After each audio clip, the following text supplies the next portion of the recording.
থেকে ধানের শীষে কি চাল হয় নাকি? না চাই না, এক সময় চাল ছাড়ি ছিল, চাল খাওয়া যায় না, একদম হুবহু চাই।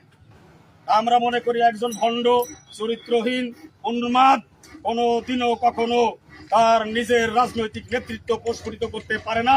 তার বক্তব্যের মধ্য দিয়ে ফুটে উঠেছে। এখনই হুঙ্কার দিয়ে কথা বলে এই কালীগঞ্জের জনতা। কালীগঞ্জের জনতায় কি আওয়ামী লীগ আছে? আওয়ামী লীগ পালিয়েছে। কার বিরুদ্ধে উনি হুমকি দেয়? কার কথা বলে? কার হুমকিতে?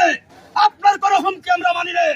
আপনার হুমকি যেখানে বাড়ি সেখানে দিয়েছিলেন, তাড়িয়ে দিয়েছে, পাছায় লাথি মেরে খেজিয়ে দিয়েছে। দুয়ে ছিলেন, দুয়ে যান। এখানে এসে মাতুব্বারি করবেন না দয়া করে।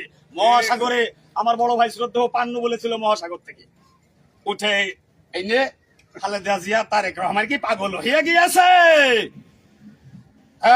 মসজিদের বাদ দিয়ে উনাকে এখানে বঙ্গোপসাগরের তুলে নিয়ে আসে আমাদের মধ্যে ঢুকিয়ে দেবে, তাই আমরা মেনে নেব?